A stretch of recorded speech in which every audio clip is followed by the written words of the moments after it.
அன்பினர்களே, பொஸ்னியா இனப்படுகொலையும் இலங்கையில் இடம்பெற்ற ஈழத்தில் இடம்பெற்ற இனப்படுகொலையும் குறித்தான பார்ட் 3 மூன்றாவது வீடியோவுக்குள் வருகின்றோம்.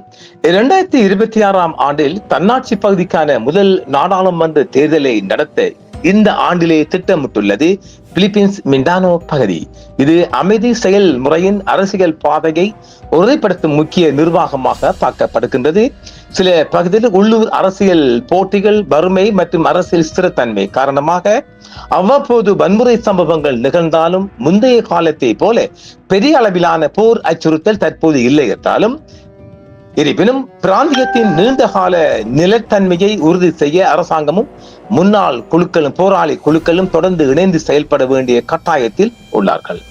சுருக்கமாக சொன்னால், பிலிப்பைன்ஸ் அரசாங்கம் மற்றும் மொரோ மக்கள் குழுக்களுக்கிடையே ஆயுத போராட்டம் முடிவுக்கு வந்து தற்போது ஜனநாயக ரீதியான தன்னாட்சி மற்றும் மறு சீரமைப்பு பணிகளில் ஈடுபட்டு வருகின்றார்கள். எவ்வளவு பெரிய முன்னேற்றம் பாருங்க! இவ்வளவு நடந்தும் இன்னும் பாருங்க, வடக்குல ஒரு அபிவிருத்தி இல்லை, கிழக்குல தமிழ் பகுதியில ஒரு ரோட்டு ஒழுங்கா இல்லை. இது கிழக்கு, இது எங்க பிலிப்பைன்ஸ் சம்பவம். இப்போ இந்தோனேஷியாவில் இருந்து கிழக்கு திமோர் வருமா, ஈஸ்ட் திமோர், கிழக்கு திமோர் சொல்லுவோம்.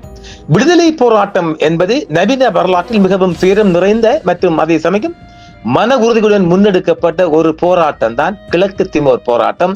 இதன் முக்கிய மைல்கற்களாகவே நாங்க நிறைய பார்க்கலாம். பாருங்க, அவங்களோட போராட்டம் ஒரு மன உறுதியுடன் எடுக்கப்பட்ட போராட்டம். நம்மகிட்ட இருக்கிற சனியன்கள், வெட்டாப்பனும் காட்டி கொடுப்பவனும் பொழைப்பவனும் இயக்கத்தின் பேரால் பணத்தை சுருட்டியவனும் இருக்கிறார்கள். நாசமா போக. கிழக்கு திமோர் என்பது சுமார் 300 ஆண்டுகளாக போர்த்துகேயர்களின் காலனித்துவ ஆட்சியின் கீழ் இருந்தது. 1975ஆம் ஆண்டில் போர்த்துகேயர்கள் அங்கிருந்து வெளியேறியதும் உள்நாட்டு அரசியல் குடும்பங்களுக்கு மத்தியில் பிரடில் என்ற அமைப்பு கிழக்கு திமோரின் சுதந்திரத்தை அறிவித்தது. சுதந்திரம் அறிவிக்கப்பட்ட 9 நாட்களிலேயே இந்தோனேஷியா கிழக்கு திமோர் மீது படையெடுத்தது. பின்னர் அந்த பகுதியை தனது ஒரு மாகாணமாக இணைத்துக் கொண்டது. 75 முதல் 99 வரை 24 ஆண்டு காலங்கள் இந்த ஆக்கிரமிப்பு நீடித்திருந்தது. யாரு கிழக்கு திமோர்ல? இஸ்லாமிய அரசு இந்தோனேஷியா அரசாங்கத்துக்கு எதிராக கத்தோலிக்க கிறிஸ்தவர்கள் மோதுகின்றார்கள். இந்த 24 ஆண்டு கால ஆக்கிரமிப்பின் போது சுமார் 2 லட்சத்துக்கும் அதிகமான கிழக்கு திமோர் கிறிஸ்தவ மக்கள் கொல்லப்பட்டனர். படுகொலைகள், சித்திரவதைகள், பட்டினி சாவுகள், கற்பழிப்புகள், சிறுவர்கள், வயதிவர்கள் என்று யாரும் கணக்கில்லாமல் கொல்லப்பட்டார்கள். இந்தோனேஷியாவின் அடக்குமுறைக்கு எதிராக கிழக்கு திமோர் மக்கள் ஆயுதம் ஏந்தியும் சர்வதேச அளவில் ராஜதந்திர வழிகளிலும் போராடினர். இங்கதான் இதுக்குதான் நான் சொல்ல வந்தேன். பாருங்க, ஈழத்தமிழங்க சர்வதேச அளவுல இவ்வளவு சிறப்பா இருக்கிறாங்க பாருங்க. நான் கண்டதான் சொல்றேன். லண்டன் எல்லாம் அவங்க எவ்வளவு சிறப்பா பணபலமா எம்பியா இருக்கிறாங்க, கவுன்சில் மெம்பரா இருக்கிறாங்க. இவ்வளவு இருந்தும் இந்த இனத்துக்கு உங்களால ஒரு விடுதலை பெற்று குடிக்காம எந்த தடா சாதிக்க போறீங்க? இதுக்காகத்தான் சொல்ல வந்தேன் நான். சர்வதேச அழுத்தம் என்பது 90ஆம் ஆண்டுகளில் கிழக்கு திமோர் விடுதலை இயக்கத்தின் வளர்ச்சி மற்றும் உலக நாடுகளின் அழுத்தம் காரணமாக இந்தோனேஷியாவில் ஏற்பட்ட அரசியல் மாற்றங்கள் ஒரு பொது வாக்கெடுப்புக்கு வழிவகுத்தன. நாமளும் அதைத்தான் நாடணும். எவ்வளவு பாருங்க, அரசியல் அழுத்தங்கள். எங்க இருக்கு அரசியல் அழுத்தம்? பார் பெர்மிட் கேட்டு போறாங்க. இப்ப ரணில் ஆட்சியில கடைசி ஜனாதிபதி தேர்தல்ல ஓடி போயிட்டு இங்க தமிழ் தலைவர் ஓடி போயிட்டு அவர் பாரத், அதாவது ஜனாதிபதி இவர் அனுரகுமார் நாயக்கா வெற்றி பெற்றவுடன் தமிழ் தலைவர் ஓடி போய் அவரை சந்திக்கிறாங்க. இல்லன்னு சத்தியம் பண்ணட்டும், ஓடி போய் சந்திச்சு தயவுசெய்து இந்த லிஸ்ட வெளியாகிறாங்க. எங்க பேரு நாரி போகும் மானங்கட்ட சொல்லிப்பட்டு வந்தவர்கள் இன்னைக்கு அரசியல் தலைவர்கள் எங்க தமிழாக்களுக்குள்ள. 1999 ஆகஸ்ட் 30 அன்று ஐக்கிய நாடுகள் சபையின் மேற்பார்வையில் நடத்தப்பட்ட பொது வாக்கெடுப்பில் 78% மக்கள் சுதந்திரத்தை ஆதரித்தனர். யாரு? கிழக்கு திமோர் மக்கள். இதற்கு பதிலடியாக இந்தோனேஷியா ஆதரவு ஆயுத குழுக்கள் கடும் வன்முறையை ஏவின. வன்முறையை கட்டுப்படுத்த ஆஸ்திரேலியா தலைமையிலான சர்வதேச அமைதிப்படை களமிறங்கியது. இதன் பின்னர் ஐக்கிய நாடுகள் சபையின் நிர்வாகத்தில் கிழக்கு திமோர் இருந்தது. ஒரு பொது வாக்கெடுப்பு நடக்குமெண்டா வடகிழக்கில் இருக்கிற மக்கள் மாத்திரம் அல்ல, இந்தியாவில் இருக்கிற 1 லட்சம் தமிழர்கள், ஐரோப்பா முழுவதும் நம்ம ஈழத்தை வித்த இந்தியர்கள் எல்லாம் வாக்களிச்சா எண்ணிக்கையை தாண்டி போகும் மக்கள். பொது வாக்கெடுப்புல மிக அதிகமான வெற்றியை ஆளும் ஈழம்.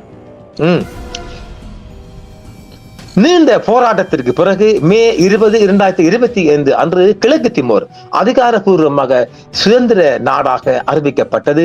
ஆசியா கண்டத்தில் 21ஆம் நூற்றாண்டில் முதல் சுதந்திர நாடாக இது வரலாற்றில் இடம்பெற்றது. அடே, நீங்க 2வது இடம் அது வர வேண்டாமடா.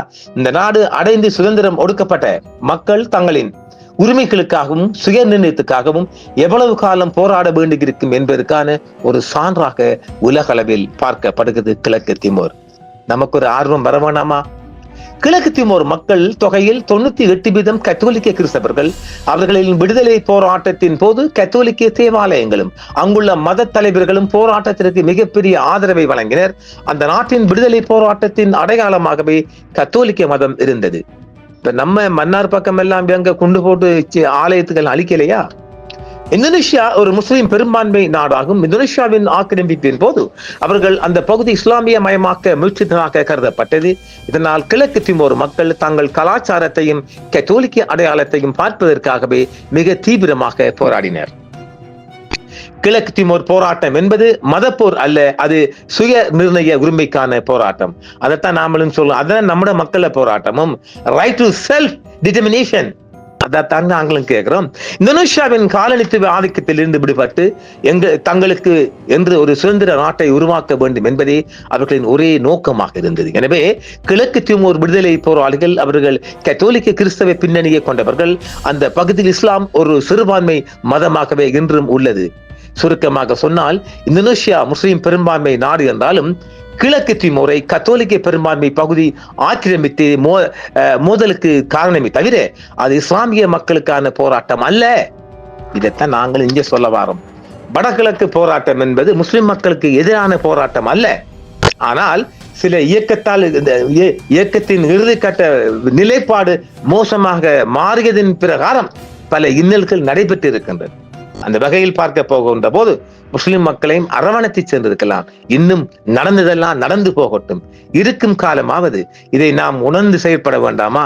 இப்பொழுது பாருங்கள், நாதாரி கூட்டம் இரண்டு பக்கம் இருந்தும் முஸ்லிம் நாதாரியா இருக்கட்டும், தமிழ் நாதாரியா இருக்கட்டும், மோதிக்கொண்டு ஒரு நாய் சுப்பிரமணிக்கு அடிச்சு போட்டா நம்ம இன்றைக்கு எத்தனடா பம்புலுக்குங்க சவுதியில இருந்து பம்புலுக்கான். அதை ஒருத்தர் இப்ப என்ன பிரச்சனை என்றால், ஒரு சிலர் ஒரு விரல் விட்டு எண்ணக்கூடியவங்க ஓஃப்லேஷன்ஸ்காரங்க இருக்கிறாங்க. இப்ப அது ஐரோப்பிய தேசங்கள் அவங்கள செல்ஃப் எம்ப்ளாய்மெண்ட் தானே.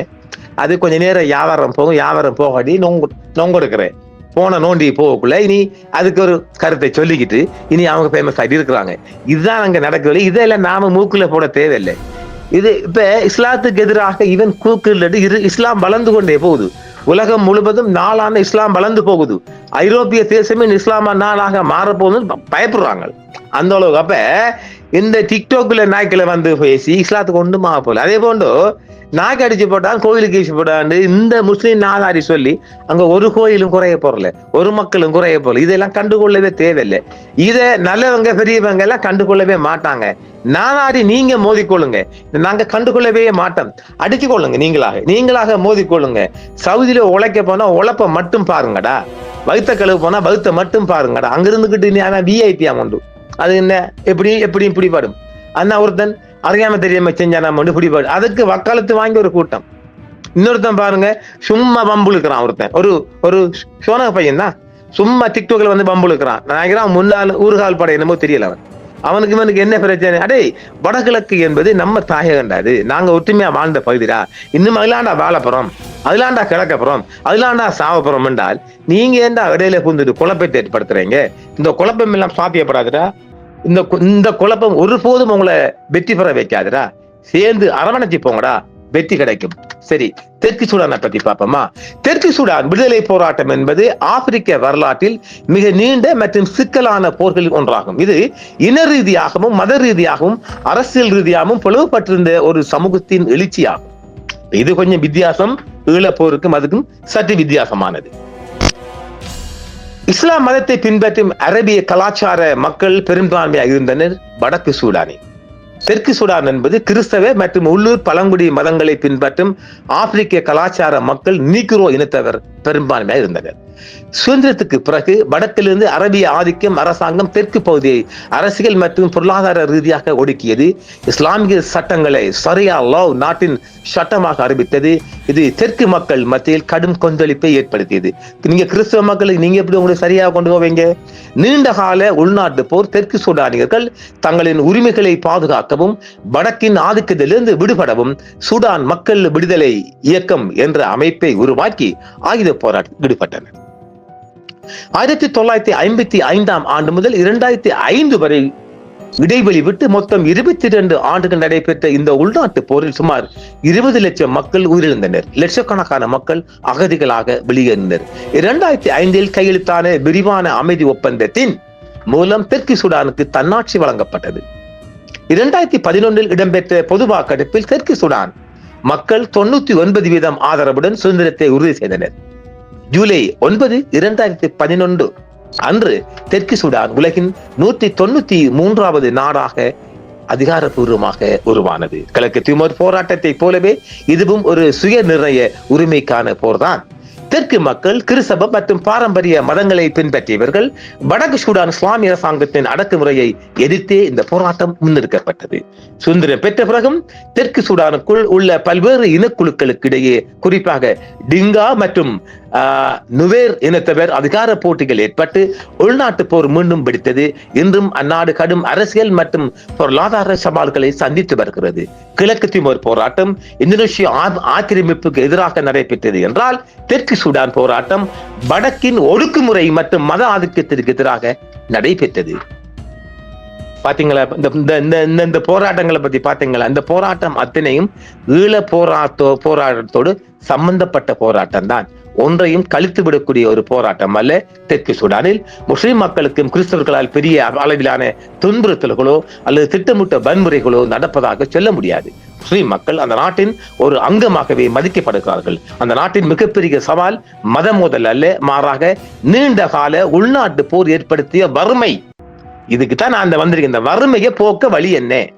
இப்ப பாருங்க, இந்த வறுமை நம்ம நாட்டுக்குள்ளையும் வடகிழக்குல தலைவிரிச்சாடுதா இல்லையா? எவ்வளவு வளங்களை வச்சு கொண்டும், இந்த எவ்வளவு வளங்கள் இருந்தும் நம்மள அதை செய்யறதுக்கு விடுறாங்க இல்லை. அதை இவங்க செய்யவும் மாட்டாங்க, அதை அவங்க விரும்பவும் மாட்டாங்க. நானும் 2 ஆட்சியிலையும் பார்த்து விட்டேன். அந்த ஒரு ஆதங்கம் நம்மகிட்ட இருக்குது. அது ரணில் ஆட்சிக்குள்ள இருந்தும் பார்த்தோம், இந்த ஜேடிபி ஆட்சிக்குள்ள இருந்தும். எந்த ஆட்சி வந்தாலும் இந்த வடகிழக்கு மக்களின் முன்னேற்றம் கருதி ஒரு இஞ்சி கூட, ஒரு துளி கூட, ஒரு நய பைசா கூட போட்டு செய்வதற்கு எந்த அரசாங்கம் தயாரில்லை. இப்ப இந்த பொது வாக்கெடுப்பை நோக்கி நாங்க வெற்றி பெறலாமா என்றால் ஆம், வெற்றி பெறலாம்.